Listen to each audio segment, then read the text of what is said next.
Join Auntie Oni as she embarks on thrilling adventures. Each episode takes the young explorers to a different fantastical world filled with exciting challenges, making new friends and learning valuable life lessons. The show begins with lots of excitement in a cozy storytelling mood. Fairies teach the importance of kindness, honesty, bravery, teamwork, or curiosity. Kitty's Corner is a delightful blend of fun, education, and imagination with catchy songs, interactive games, and heartwarming stories. Join Auntie Oni every Saturday, 10 a.m. to 10:30 a.m. on Voice of the People Television. Kitty's Corner, perfect destination for curious minds. We encourage you to click on the like button and subscribe to our YouTube channel. We are Voice of the People TV. Also follow us on all our social media platforms. We are at VOPTV Live.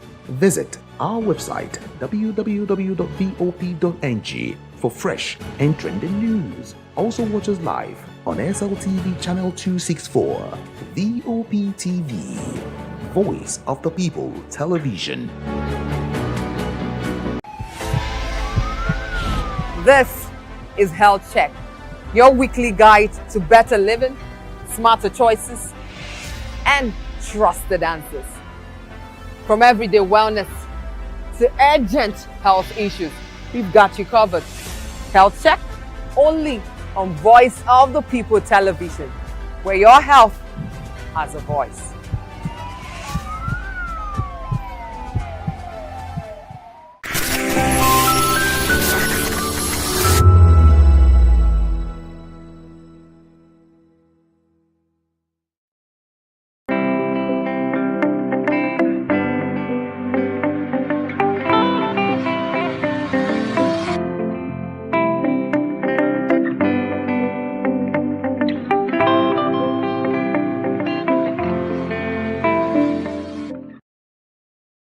Educate.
Where we don't just bring you the news, heartbeats, the policies that shapes African news on Voice of the People Television. Stay with us. Uye Osarite is my name. I am a friend of the microphone. I talk and get paid, and I look forward to being in your studios. Voice of the People TV. That name is unique, and the brand is sweet. I like the packaging, camera qualities, and then of course the quality of you. Sometimes on your channel. Like this TV station will go places. Voice of the People TV.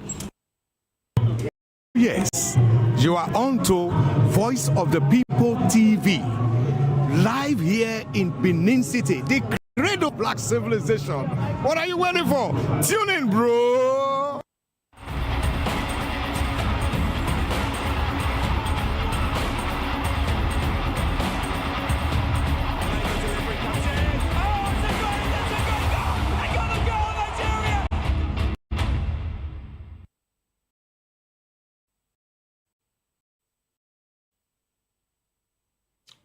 All right, it's all about the African Cup of Nations, which is currently going on in Morocco, the northern part of Africa. And it's been all fireworks as far as the opening ceremony, and definitely the games have started.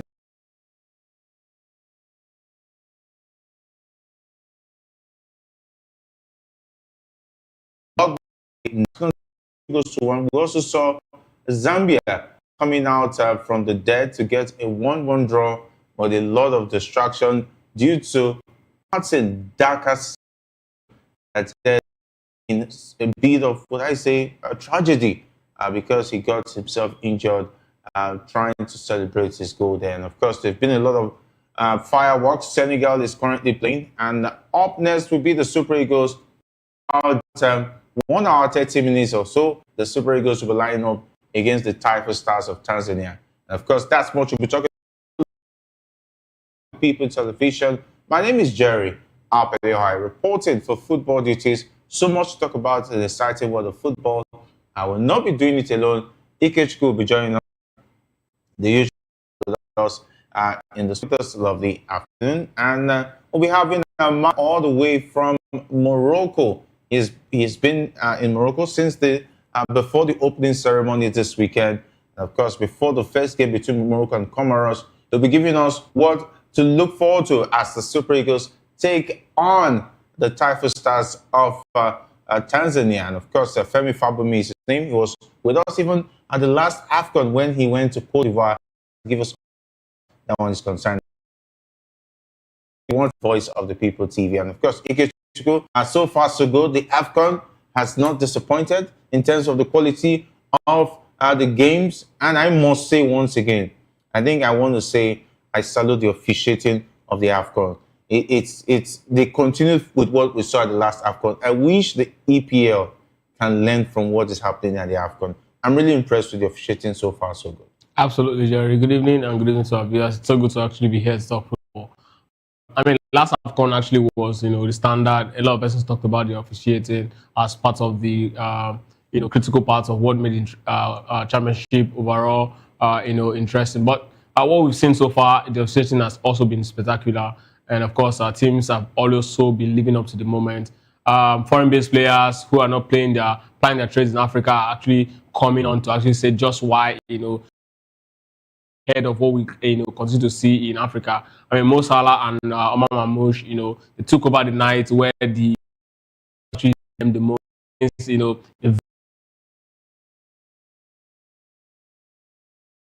were doing everything in the books to actually pick up.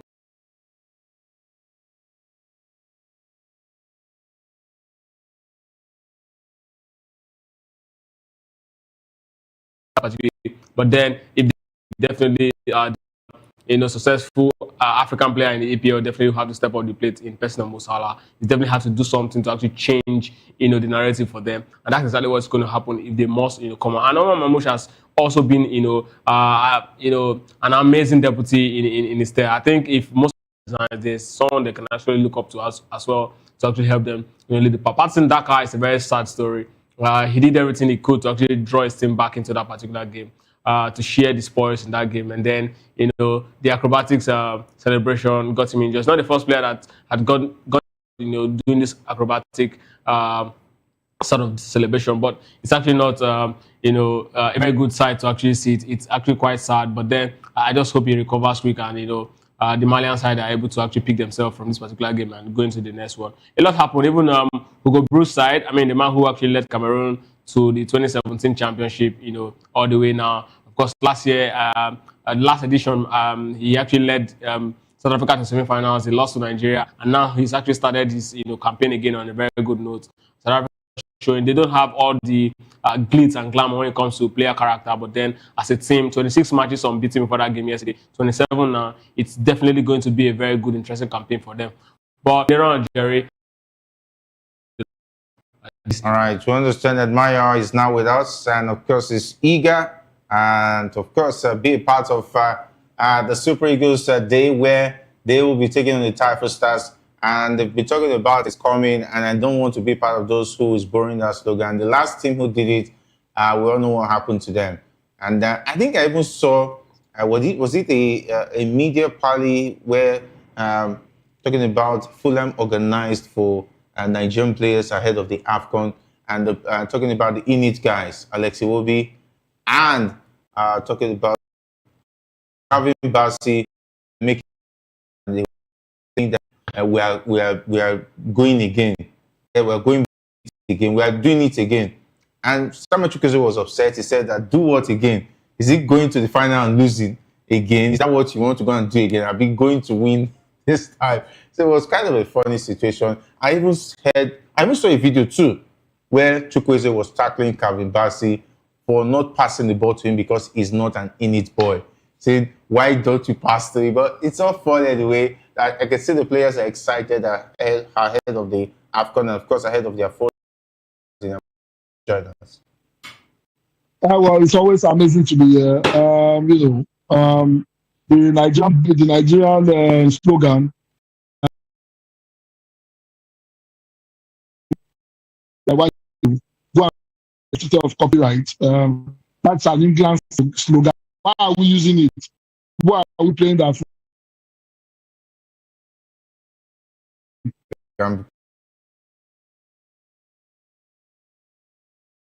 I don't understand, but in any case, that's what we have. We have creativity.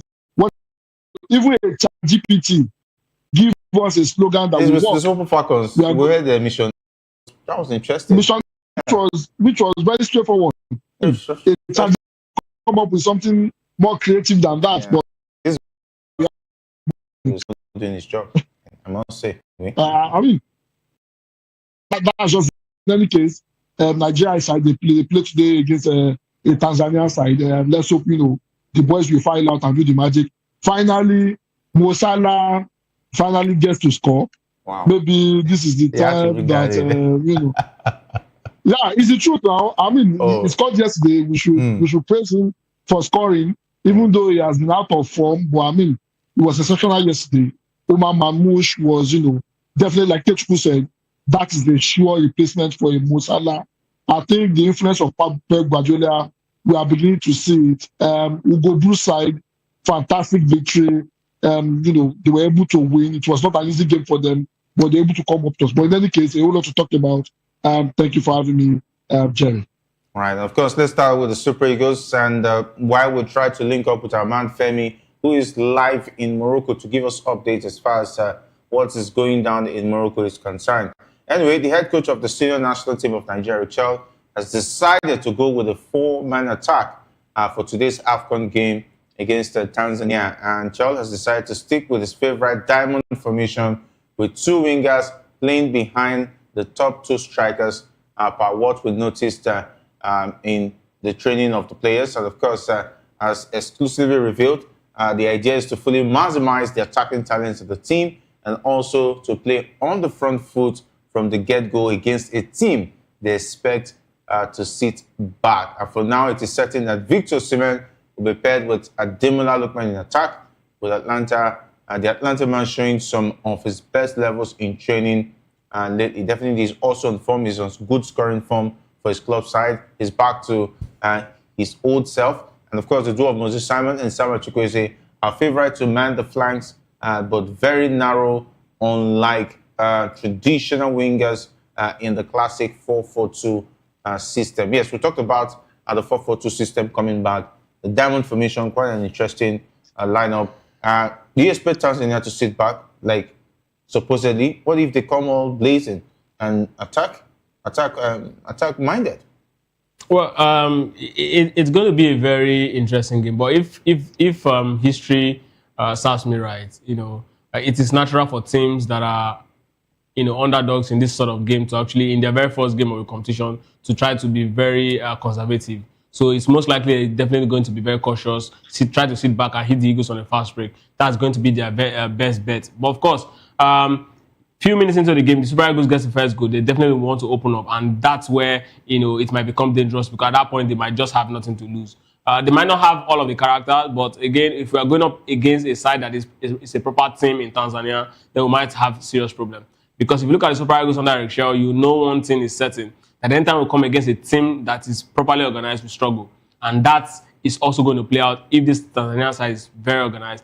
Again, the diamond formation, I don't think is what we need at this point. But then we have the player that can play it. If Eritrea decides to actually go for it, well, maybe against the Tanzania side, the risk is worth it. Maybe it's just trying to actually, work in some tactical plan, perhaps against a team that plays similar, football. Or maybe he's looking at the fact that if he can actually make this thing work, and it might just be what he's going to be sticking all through. But then Tanzania is a very good test for you to actually go through all your tactical mistakes or examples or tests, whatever it is you choose to call it. But in the end, I think what's most important to an average Nigerian is the 3 points. So if we can get it, and we start talking about the nuances that will follow the aftermath of the game. All right. Of course, if our producers will be ready with talking about the press conference before this game against Tanzania with the Super Eagles of Tanzania. We also heard from Eric Chelle talking about the preparations for this game.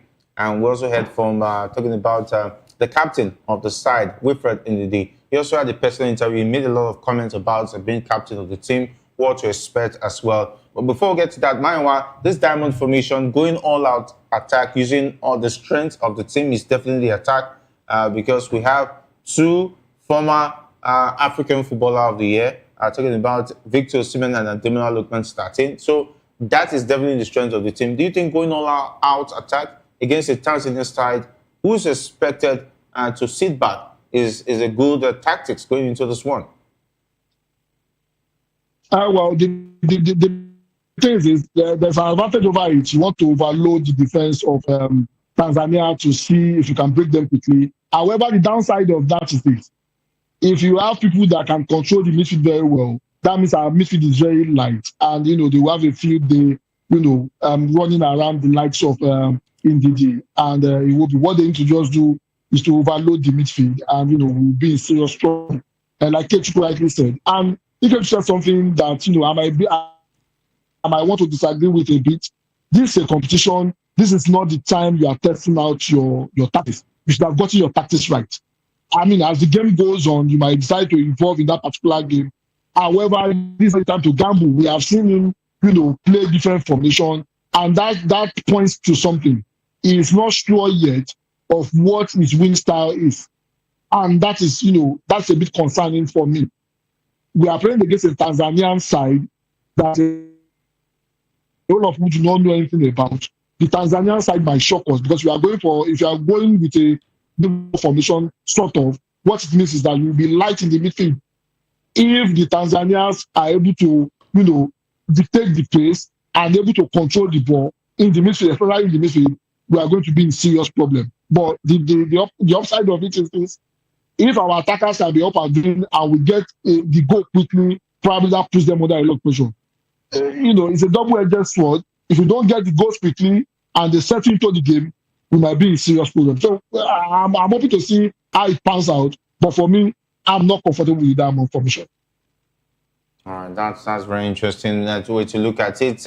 Not being comfortable with the diamond formation. Anyway, but you look at the strength of the team. Playing an attack-minded side is definitely the way to go because we look at our defense, and though maybe steady with Shemi Ajani and Kami Basi expected to start. Then the fullback option, we hear maybe Rian Alibiosu might be starting, and that would be a good one as well. Then, and the left, Zaidu Sanusi might be starting. So, and in the midfield, that means we'll be maybe having just two natural midfielders in that game. Do you think not relying on a midfield strength, packed midfield strength, it's going to be an undoing for the Super Eagles at this Afcon? Because that has been their way over time, and they seem to struggle holding balls in the middle of the park and distributing them to the attack. So a lot of persons definitely would disagree with the diamond formation because, truth be told, against a side like Tanzania, maybe you want to actually cut and chase some slack. But against a proper team, I don't think it's going to be the best. That's why I said the diamond formation might just be, a test run for him, looking at the side of the opposition. Yes, you can actually look at it and say, okay, maybe he's just trying to actually work something out. But the last team that used, the diamond formation to actually win a title that I can remember, a major title, is Antonio Conte in the EPL, the Chelsea 2016 side that won the Premier League, right?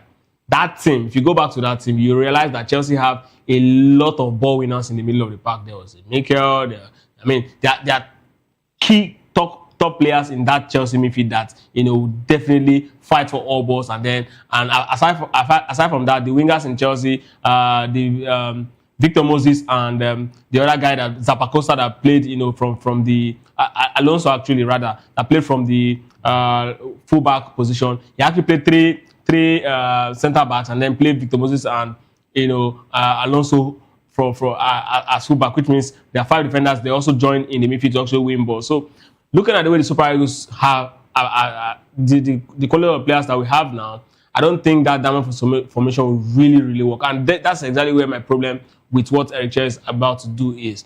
First, you need a proper defense line that can actually understand themselves well. You need a defense line that they've really integrated or synced very well with the midfield. You also need an attack and a midfield that can really communicate in a very telepathic manner. At this point, you don't have all of these indices, and then you're trying to actually use this in our first game, a tournament, a formation that you didn't even use all through the qualifying series. This is where I have problem with him. But then the only upside of it is the fact that, okay, Tanzania might just be a lighter team. Maybe there's something he's actually looking at, and I don't know, but it means that is definitely not going to be the man we'll be relying on when it comes to creativity. Iwobi is definitely going to be sitting deep as well as Wilfred Ndidi, and I don't know where that's going to lead us. Again, like I said, in the end, if the Super Eagles end up getting all the 3 points, I think that's what matters more for an average Nigerian. Then we'll go back to look at, if this team that the Chelle really has can really play this kind of football against a proper team or not. But until then, I think let's just look at what Chelle wants to do, and then let's hope that the Super Eagles gets all 3 points.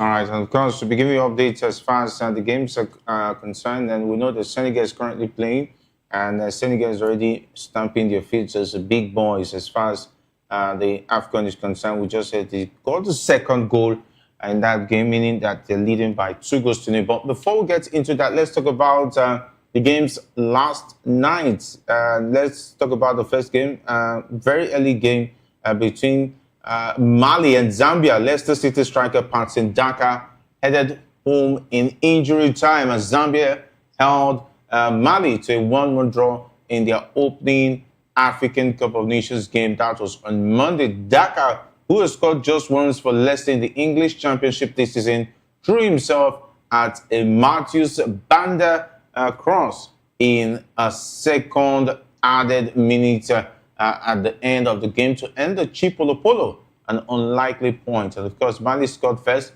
dominated much of the Group A encounter, but saw El Bilal Torres squander a penalty late in the first half at the Stade Mohammed V in Casablanca. And of course, they say the rest is history, but the major talking point has been Patson Daka's celebration where he broke his neck. I remember the likes of Obafemi Martins was also warned at Newcastle to stop this backflip. I don't know. It's a dangerous celebration for an exciting goal. What do you think? Well, acrobatics is a very risky sport. If you're one of those persons who do this acrobatics, you know that sometimes you just you can just land awkwardly and then sprain your ankle, your knee. I remember back in days where I was actually doing this acrobatics a lot, and there was this particular day I had to do these things, and somehow I just sprained my hand, and I hit my head on the ground just the same way he actually sprained his neck. I was just fortunate that day not to be severely injured. So I understand what these things comes with, and it's sad that it's happening in the Afcon. For me, I think it has really dented the beauty we've seen so far. I just hope he recovers. Players just want to celebrate and want to have a very good time. But then this is why a lot of persons clubs have been warning their players not to actually do extreme celebration when they actually score a goal, because who wants to have you injure yourself just because you're celebrating? It's not fun. But then it's one of those things that's come with the game. Injury will always find its way to actually ruin the most beautiful part of the game. So sad.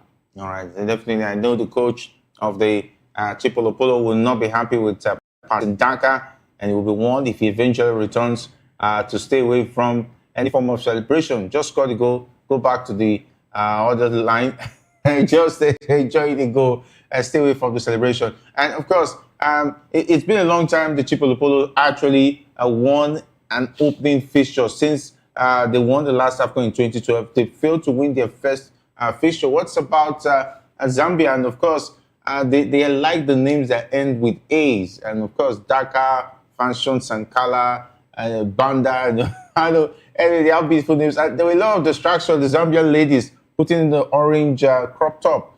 Generally, a lot. Dakar was looking at before he broke his neck. Maybe got distracted. I mean, your boss will say, I mean, to be honest with you, he was so happy. It was the joy that nearly killed him. I was immediately after he scored that goal. In the process of doing the the acrobatics, he lost his footing and he hit the ground with it, or on his neck.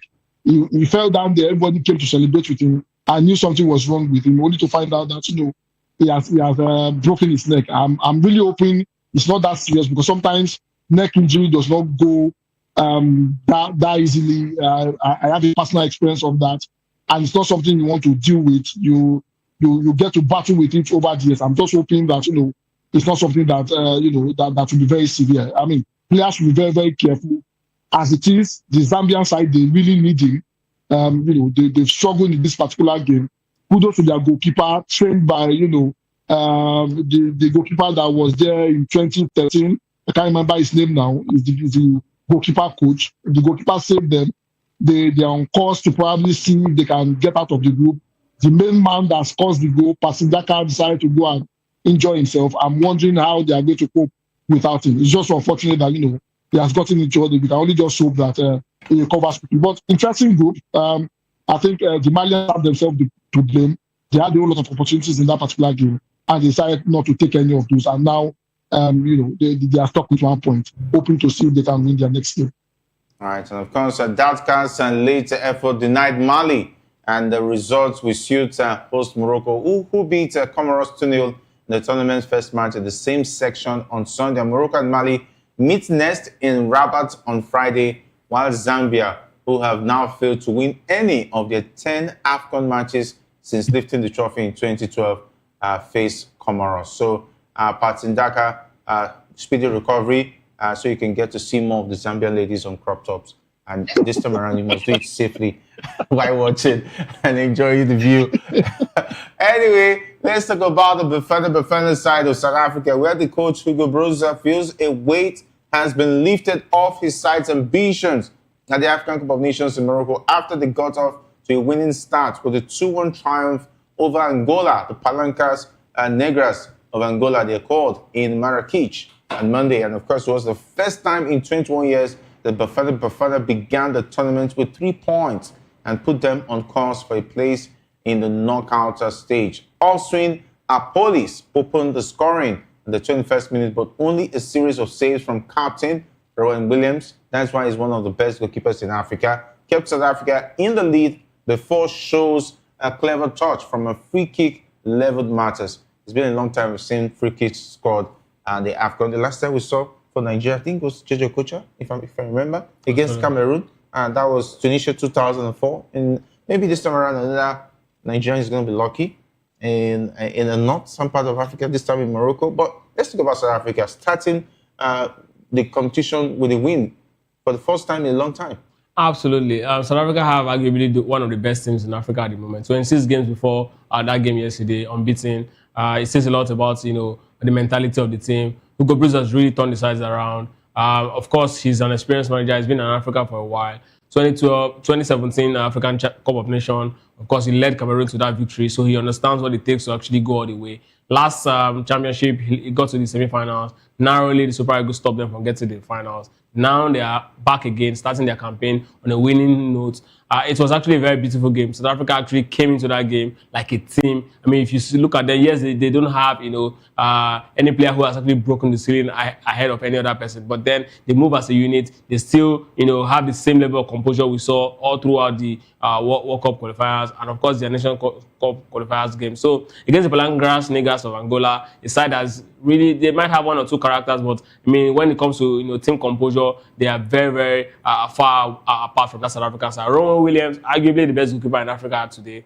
I mean, playing his trade in Africa. So that's exactly why he showed just why he's definitely one of those key players that South Africa would need if they have to go all the way. But again, Hugo Bruce, I must really congratulate him. You don't get to do these sort of things with a side like South Africa without real superstar in the rank. Back in the day, South Africa used to have top players. If it were those days, we seen them do stuff like we say okay, but now they don't have. They just have good quality players. And of course, their league is also doing so well for them. So yes, South Africa, it seems that all eyes should be on going forward in this particular championship. All right, and of course, Shaw scored a beautiful free kick in that one, but he didn't get distracted with the celebration of the of that goal because there were a lot of beautiful South African ladies too in the stands, and we're also trending this morning on X. Maiwa, South Africa starting well, no distraction, no neck breaking.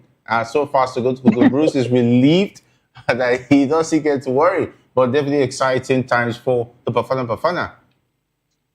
Well, it's been 21 years they won their opening game. That was in Tunisia 2004. That was the last time, they ended the opening game with 3 points. So, I mean, if you watch the game, after the pressure was too much, kudos to their goalkeeper, Williams, put up a whole lot of fantastic save. To keep the game, to keep the lead for South Africa before that free kick. Even the free kick, it was, that goal came in. If not for Williams yesterday, they would have probably lost that particular game because after they scored, I think they were just concerned about, probably winning that particular game, and that, kept them, behind the balls. They were defending. They were not out. They were not going out the way they were supposed to be going out until the 75th minute before things started changing. And they were able to get the second goal and scored a very fantastic goal at that. And the weight has been lifted after 21 years. They finally win the first game of the Nations Cup. The way the South African side have been playing so far, I think they are on a team on a mission. They've not lost in the last 27 games in any open tournament. That is how good they've been. So I mean, the victory yesterday made it game 27 of them not losing. And if you are looking at 27 games, that's about over a year plus, if I'm not mistaken, of playing football. And that is how good that team is. I will not be surprised if we see them in the semi-final, they have a way of doing things. And one of the hallmarks of a good team that will go far is when your players are, when the chips are down, you have a goalkeeper that can pull out saves that would, win games for you and secure points for you. And they have that kind of goalkeeper in Rowan Williams. I'm not surprised that, he's one of the best goalkeepers in Africa and he's one of the best goalkeepers in the South African League. So, I look forward to seeing, what they will do in the competition. The bad belles of the Nigerians that are not supporting them didn't come to pass yesterday. So, congratulations to them. All right, congratulations to them. Anyway, and let's talk about the Pharaohs of Egypt left it late in their 2025 African Cup of Nations opener as they came back from behind to beat Zimbabwe 2-1 at the Adra Stadium on Monday. The Warriors went into the halftime break a goal to the good after Prince Dube broke the deadlock on 20 minutes. But Hosam Assansa's side turned things around in the second half as Omar Mamouche restored parity on 63 minutes before Mohamed Salah pounced for the winner in stoppage time. And of course, Mohamed Salah really showing class there, as well as Mamouche, top-notch players. These are the players that would make the difference for Egypt if they have to go far as winning the Afcon. Definitely did not disappoint in the first game, but it was really, really worrying in the first half. Zimbabwe ran them ragged, got the lead. I thought something was going to happen. Maybe Egypt might just get a draw, but definitely shows the stuff of a big team. Well, Jerry, I mean, like you said, the chasm between Egypt and, the Warriors of Zimbabwe come down to just two players, Omar Mamouche and Mo Salah.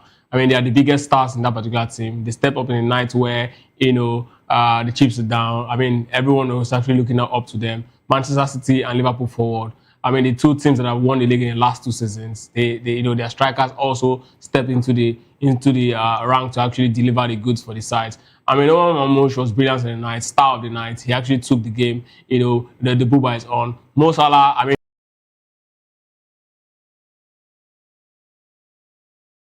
is available for him, and he just did what needs to be done. But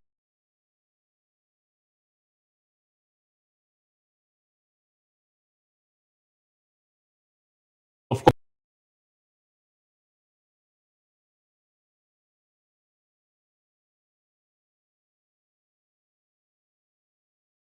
but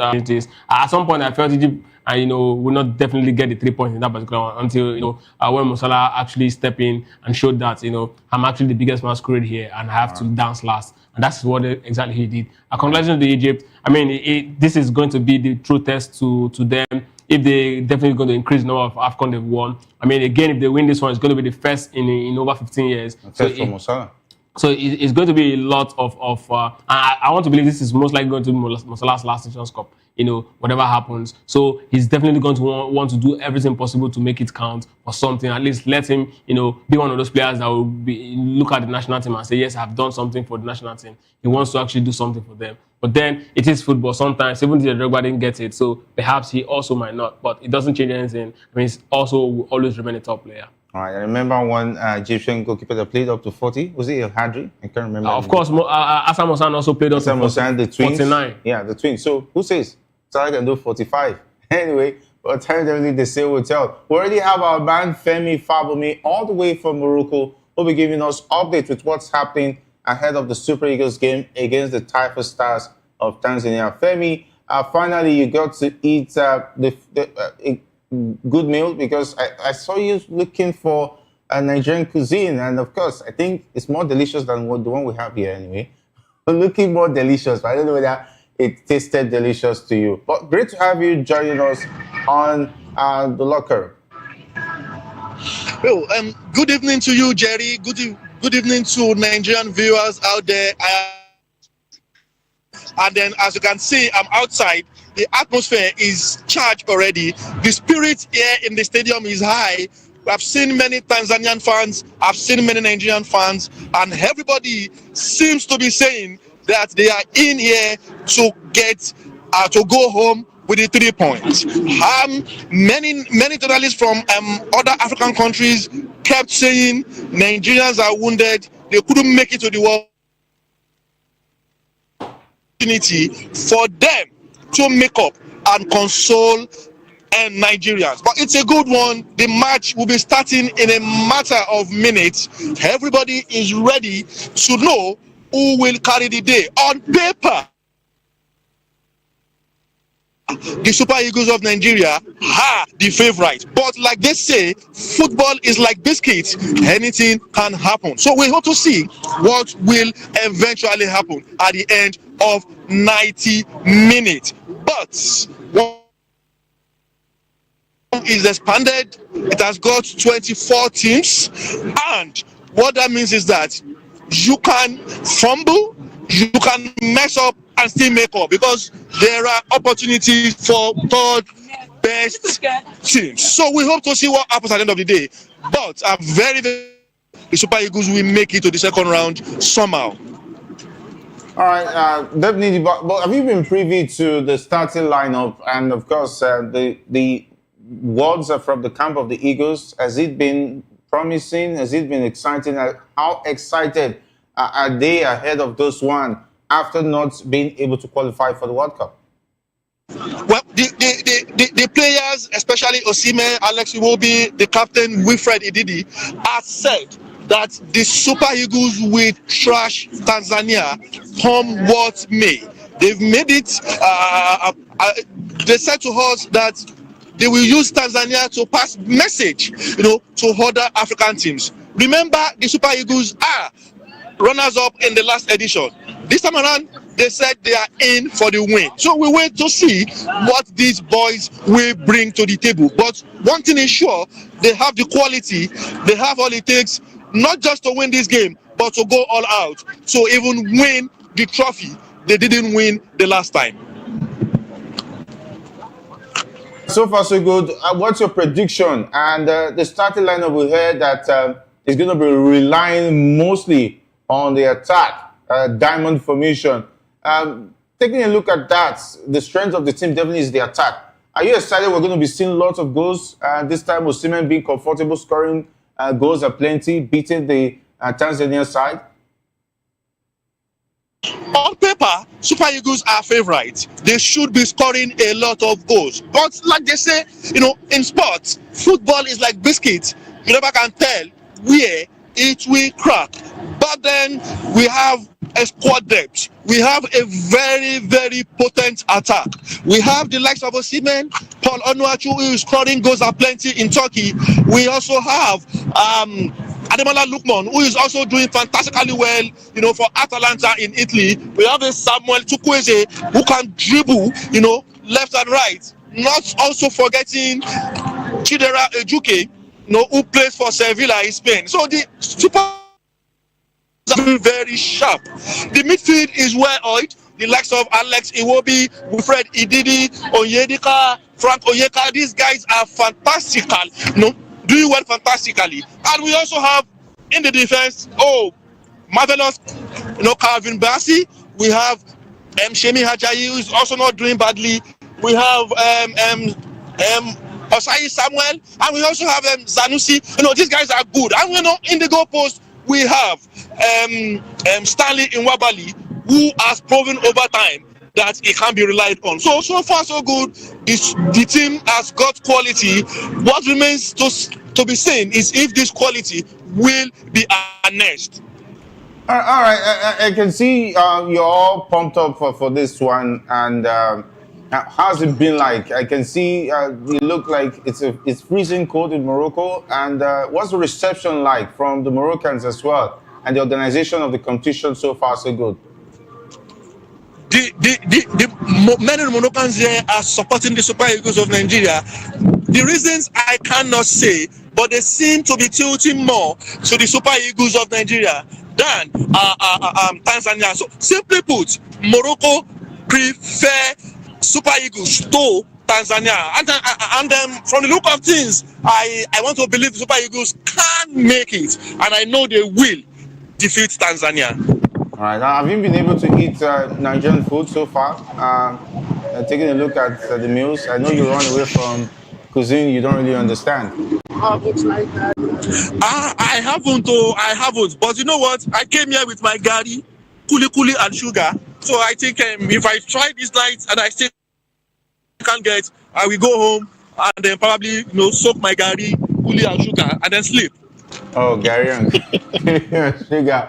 Wow, that's interesting. It brings us back over. It's Christmas. Are you in the Christmas mood as well? And the Moroccans, are they going to turn up in mass? Because it's not about supporting, but showing up in the stands to cheer the Super Eagles on. Okay, from the background, you should see the city of Fez. And I don't know if you can see it from where you are, but I'm outside the stadium. Okay. And this is the city of Fez. Nothing is showing that Christmas is in 2 days. We know the reasons. Morocco is an Islamic country, and I do not think they will be celebrating Christmas as much as we do, in Nigeria and other parts of the world. All right, and of course, are the fans showing up, talking about the Moroccans to support the Eagles as well?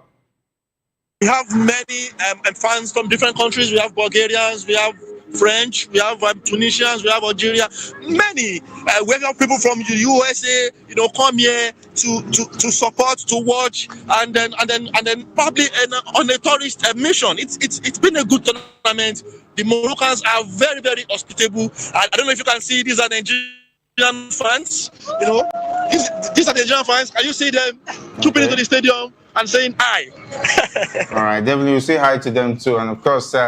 Anyway, we're looking forward to see those beautiful ladies wearing the crop tops. I don't know, maybe the Super Eagles Nigeria crop tops. But don't get distracted. Thank you very much, Femi Fabumi, for being a part of the locker room today. It's always excited to have you. You're welcome. All right, all the best. You're welcome. All right, Ikechukwu, you heard from the man there live in Fez ahead of the game, 6:30 Nigerian time. It seems like punctuality is very, very interesting out there in Morocco. No crowd trouble. Everybody's just moving. It looks, I almost didn't know whether it was Africa, but it looks like Europe anyway. I mean, we're talking about Morocco. This is a country that's really puts in a lot when it comes to infrastructure development. I mean, football-wise, we know that they are actually the undisputable king in terms of infrastructure and support to CAF when it comes to football. So, yes, you want to expect this level of organization. It's not surprising.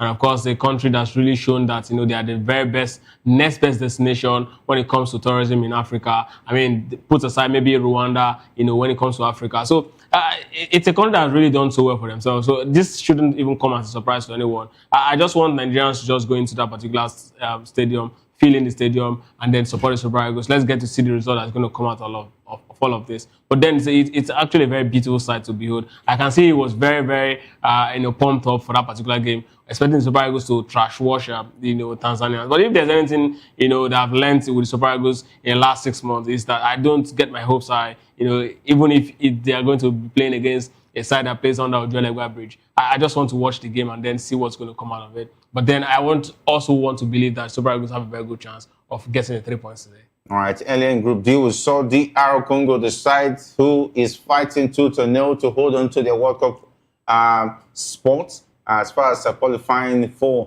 the FIFA World Cup in 2026 is concerned. They beat Benin Republic by 1-0 earlier. And currently the game between Senegal and talking about Senegal already leading by 2-0. We hear Jackson got the 2 goals. In that one, it looks like he's learning more from Harry Kane in terms of how to poach goals. And in that one, Maiwa, you heard from Femi Fabumi all the way from Morocco. He's in the city of Fez, where the Super Eagles will be taking on the Taifa Stars of Tanzania. And he said a lot of good things. So far, so good, as far as the Super Eagles is concerned. I mean, on paper, we were good enough to qualify from the World Cup group. We know what happened. The thing is we have enough quality to be able to do it if we can find a way around it. However, there are a whole lot of things surrounding how we've played. We've talked about the likely formation that Chelle probably want to use. And if Tanzania will counter us very well, they just need to put a 4-man in the midfield and ensure that they control the rhythm of the game, and we'll be in big trouble. But in any case, on paper, we have the quality, but like Fabumi rightly said, football is like biscuit. You don't know where it will crack from, depending on what we see. And Ikechu is also very right. We've seen many times we play a team that we are supposed to be beating any day D and any time T, and we play them and we struggle against them. So we don't know what we'll get today, but we are hoping we get the best of the best. We are hoping we see the Super Eagles actually fly today and dispatch the Tanzanian side. So until the game starts, we can't really know exactly what we are going to get because of their previous antecedents.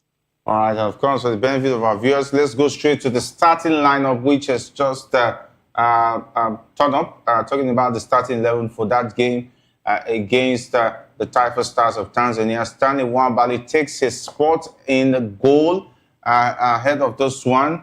And of course, Shaiz Samuel playing from the right fullback. There's Shemi Ajayi alongside Calvin Bassey playing in the centre-back position. And there's also Zaidu Senusi taking the left back position. And of course, in the midfield, Wilfred Ndidi is the captain for this one. And there's also Alex Iwobi. That's the 2 natural midfielders for this one. And there's Samuel Chukwueze playing from the right. And this one looking like definitely the diamond formation.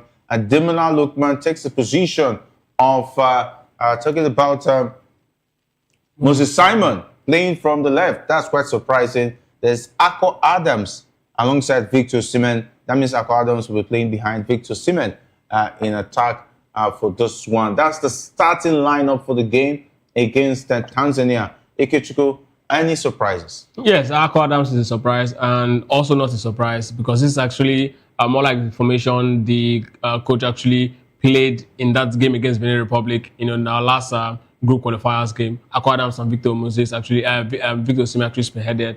And then we all know the result of that game, 4-0 it ended. So perhaps it's going to be go up plenty. Akko Adams is a good fighter. He's definitely going to really fight for all balls. Victor Osimhen is also a good fighter. So it means there's going to be trouble, in the heart of the Tanzanians' defense. it's going to be a lot of interesting moments. We're definitely going to see so many talking points in this particular game. But then, can the Super Eagles hold their own when the pressure is returned? That's the big question at this point. But I just hope that Eric Chelle has actually figured it out to actually get us the result. But quickly, I just want to look at the Benin Republic game.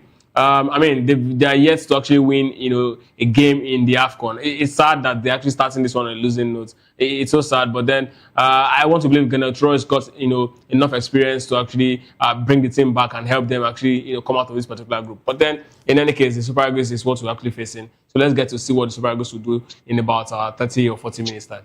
All right, Marwa, there you have it. The 11 wise men to persecute this game against the Taifa Stars. We can only hope that they come up and do the magic. This is not the first time we have seen the same lineup. It worked against Benin Republic, and the reason why it worked was, Benin Republic actually sat behind the ball. They wanted to hit us on the counter, and we're good enough to get the balls. Chukwueze was very efficient on that particular. The crosses were pinpoint, and that was the reason why we were able to dispatch the Benin side. However, the big question is this: will Tanzania go the way of Benin? They come out to play, will they come out to play and challenge us for the ball? If they come out to play and challenge us for the ball, we have a big problems on our hand. If they don't, then probably we get to dispatch them. The disadvantage of this is we get to see Iwobi, not progressing too much forward, because you want to cover your defenders because of how offensive you are. You want to be reserved a bit in the midfield, and that takes away from the creativity of Iwobi. That is the downside of this. If Tanzania decide to come out and play, then Iwobi is not your best man to track around and win the balls for you, and that is where we have a problem. But in any case, we just have to wait and see exactly how the game pans out. Then we see exactly what the coach has in store. Probably there will be a switch information when the game starts. We don't know, but we have to see. But on paper, we have when the game starts, we get to see if our boys are up to it to be able to dispatch with Tanzanians. All right, wish them all the best. And of course, they've also been talking about the goalkeeper, but it looks like Stanley Nwabali is dogged, ready for this one. Hopefully, there will not be issues or talk about him not being fit for this game. If the coach has decided to actually play Stanley Nwabali, we want to believe that the coaches are aware that he's fit enough to actually play. But if anything happens and then the coach comes out to say it's because he's not fit, then he's definitely going to get a lot of sticks from Nigerians. The most important thing at this point is that we just want to see the team do the job. 3 points is what we need to start. No excuse. No excuse at all. Tanzania, with all due respect to them, they're not a powerhouse in African football. So this is a very fresh start for the Super Eagles. Going to a tournament like this as a big team, these are the kind of teams you want to play, to help you, really settle in the championship. We're lucky to have an opponent like this. But of course, on the flip side, it's actually not, the best, because you really want to really test yourself from the get-go. It's part of the game then. But then I hope that the Super Eagles get a 3 points. I think that's what the entire Nigerian fans want to see. All right, that's how we wrap it up. But Maiwa, your prediction as you wrap it up? I'm hoping the Nigerians show up. I'm predicting a 3-0. Victor Osimhen scoring at least 2 out of those goals. So that will be my prediction. All right. Okay, Chico? I don't want to predict that. Nigerians, Super Eagles, I don't trust them. So yeah. I just want to believe they will win. I'm predicting a Osimhen hat-trick. Scoring a hat-trick tonight. Yeah. Take it to the bank. All right. That's how we wrap it up. Invested? No, not yet. Invested. Not yet. We're going there. All right. Thank you very much, guys, for being a part of the show. Big thanks to Femi Fabomi, all the way from Morocco in Fez, giving us updates with what's happening as far as that game is concerned. Big thanks to Ike Chukwu and, of course, Maiwa. Big thanks to the guys behind the scene, to give my likes of Shegun, Nafis, Sam, Jeremiah, and, of course, Hassan. My name is Jerry Apelo, saying thanks for being a part of the locker room. Up next is Political Lens with Chukwumokoro. Stay tuned.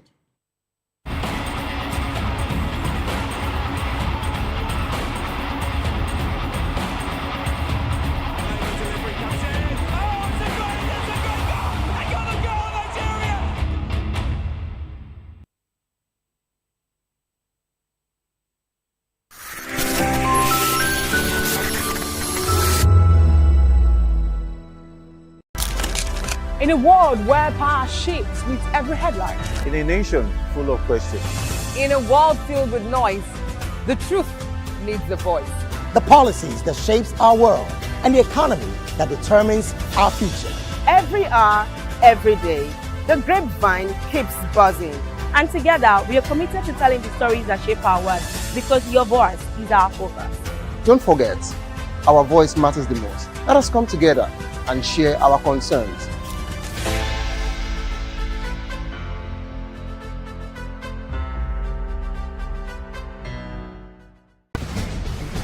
Join us as we drive into the world of politics through insightful interviews with prominent political figures, both serving and former governors, ministers, senators, legislators, party chieftains, activists, and analysts. Get first-hand information into the decision-making processes that affect our daily lives. Highly engaging one-hour program that brings political discourse into focus.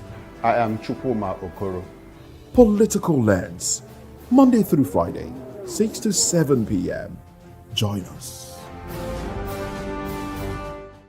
In a world where truth is the ultimate power and opinions scream the loudest, it's time to wade through the noise. Hunger no get tribe. Hunger no get religion. And scan the human interest and trending topics that matter. Stay tuned to The Issues, your plug to the stories making the buzz, from politics to science and technology, social justice, and more. Let's tackle the tough questions and expose the truth. The Issues on